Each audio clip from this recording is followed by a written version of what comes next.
Wow, look at these little cheesecake bites. Wow. Don't those look delicious? Oh, you're going to want to check out the video on how to make these. Man, these are really, really good. You're going to love it. You're going to love it.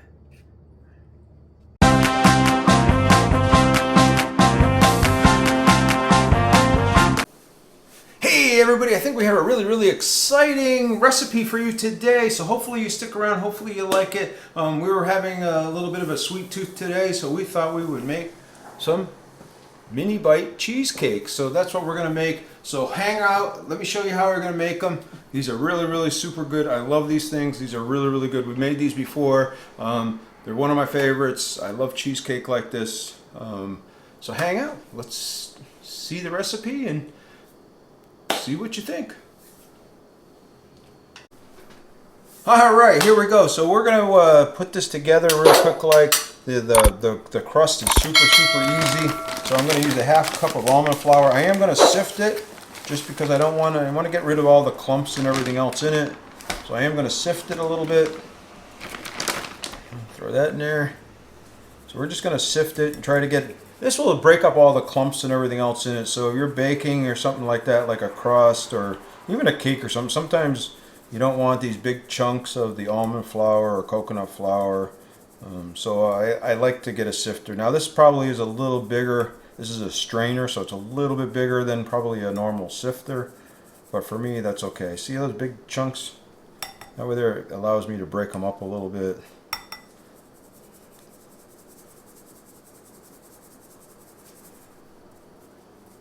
So there's a half a cup of almond flour in there.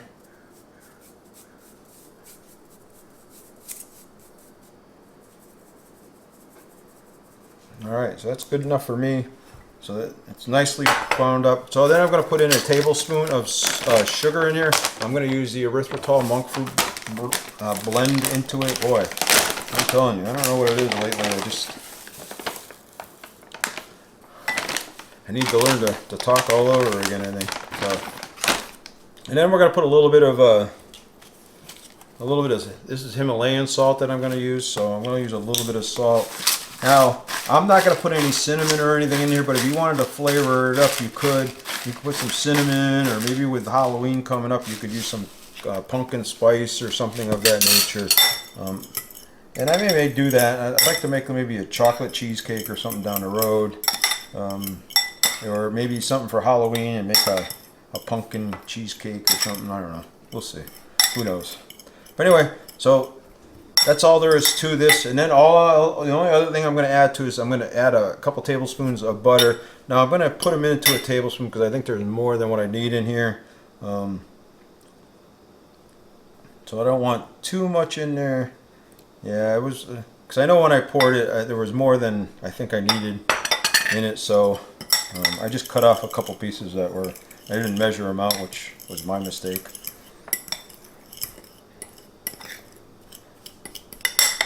It allows me to kind of get this, and you want it to be kind of the consistency of a crust.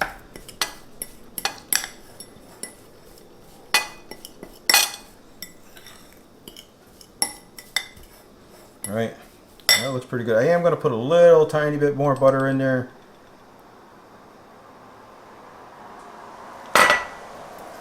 All right, I think that's going to do it quite nicely.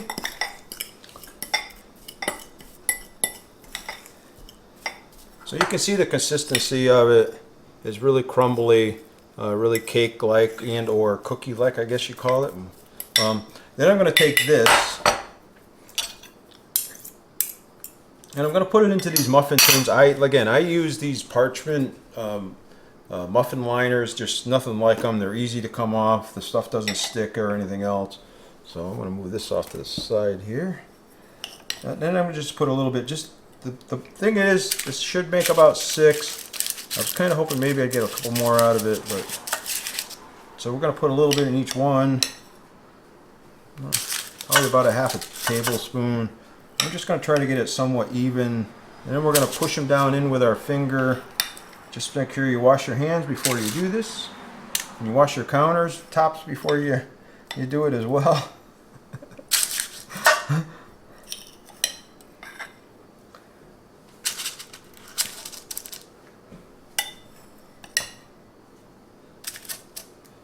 push these down in, kind of see how they look, see which ones I think need to add a little bit more.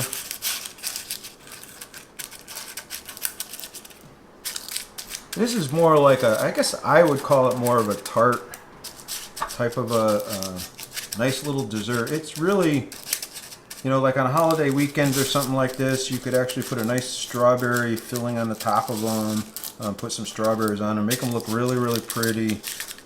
Nice thing to bring to a picnic or a barbecue. The kids will love them. You know, the adults will love them. So that one needs more.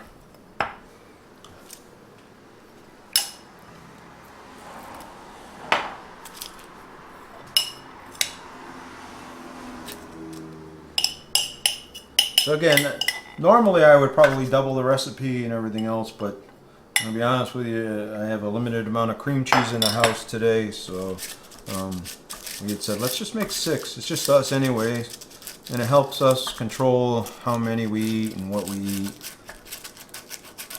I want to push these down in good. I want to get a nice crust in there. And you could probably take them out and put them on the counter and push them down in. It may help you a little bit. I just want to try to pack them in there good.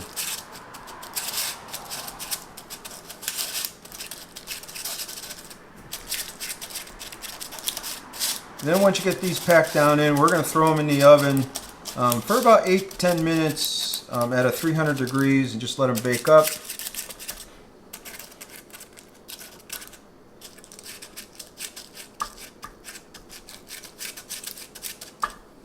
Alright, so we're going to throw these in the oven for about 8 to 10 minutes. We'll come back in about 10 minutes and we'll start making the filling for them. Alright?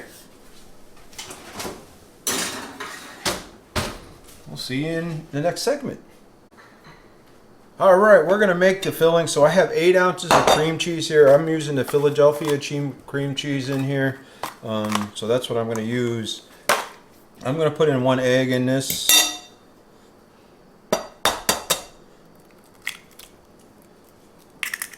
I'm going to put the egg in there. I'm going to put a little bit of salt in it. You can never have enough salt in your life, right?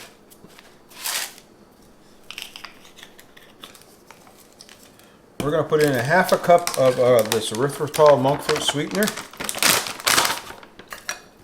I'll probably put a little bit less in there just because of the fact that I do generally use a little bit less sweetener than what they usually say in a recipe. Just me personally, that's kind of the way I like it to taste.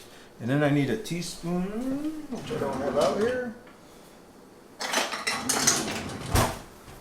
Alright, then I'm going to use a teaspoon of vanilla.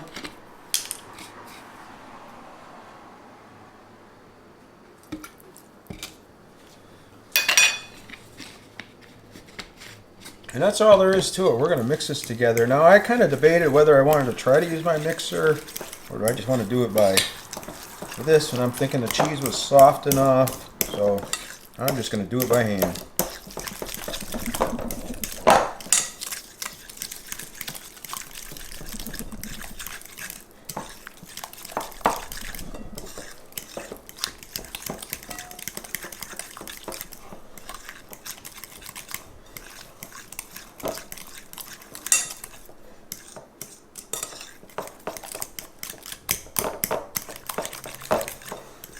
I think after I'm doing this for a few minutes, I think I'm going to use the mixer.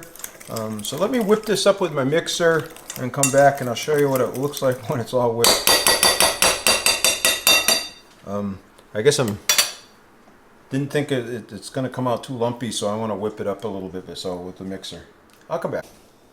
Alright, so I used the hand mixer in here. Boy, it made a big difference. So made it come out a lot smoother than what I could have done by hand. So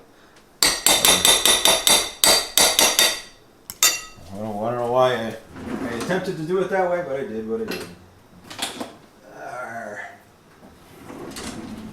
Looking for a tool to scrape down the sides. I just want to make sure I get everything incorporated. So.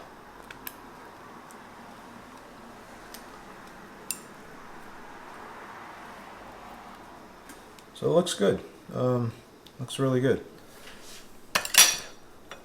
So that's what it's going to look like. That's the consistency I'm kind of looking for in it.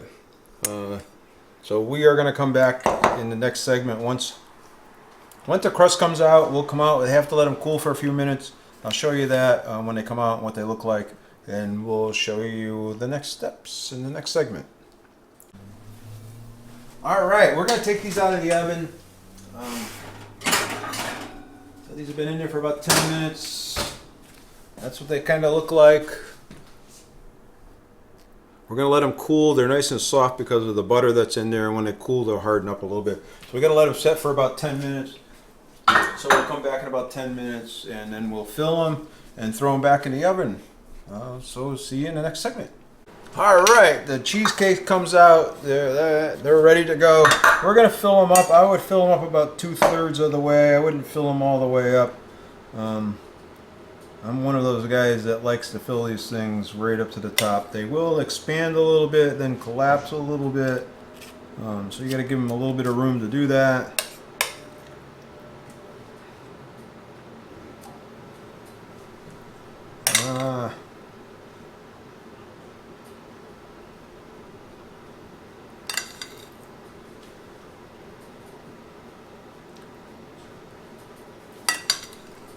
Now this says it would make 6, but I'm thinking it sure looks like it's going to make a lot more than 6. I should have made more crusts.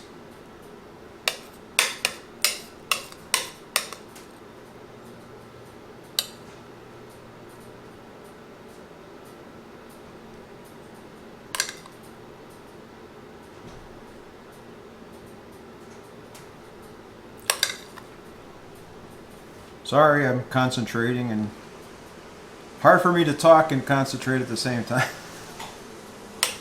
But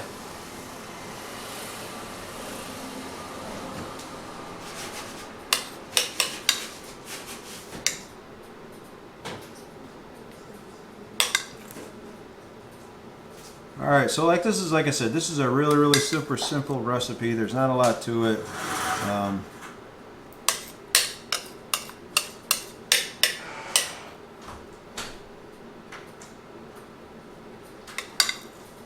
Now we're going to put this back in the oven. We're going to let this bake for about 15 to 20 minutes at 350 this time. So I'm going to throw this in the oven right now.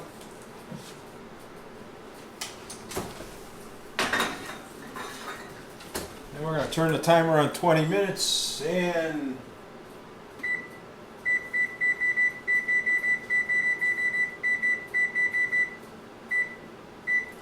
we will come back in 20 minutes and show you what they look like.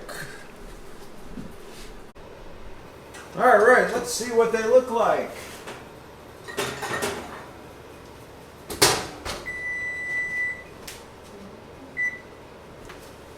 So that's what they look like.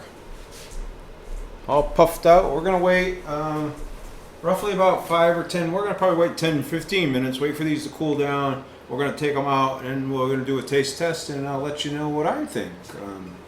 All right?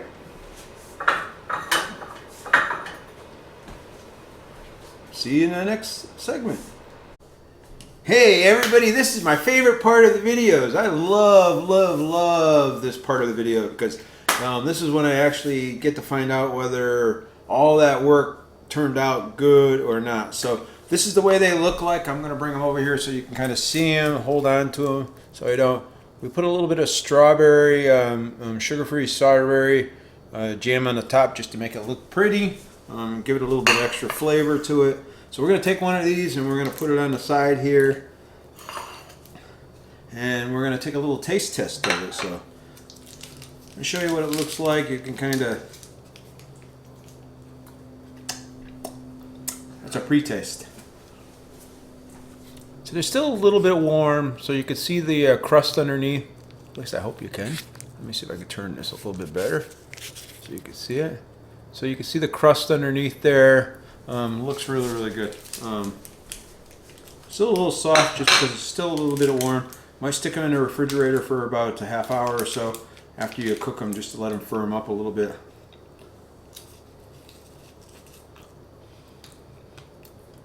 Oh man. Wow, look at that. Wow. Wow, that's really, really good. That's really, really good. Man, if you love cheesecake and you just want a little bit, right, something nice that can help control your portions and stuff of that nature, really, really good. So go through these macros real quick like with you. So one of these is about 194 calories on here. Fat's about 18. So if you're looking to increase your fat intake at the end of the day and you have a couple extra carbs left over, these are great to do that with. Let's see. Total carbs in here is 2. So one of these is total carbs is 2. Protein is 4. So those are pretty good macros. I really, really like this. This is something that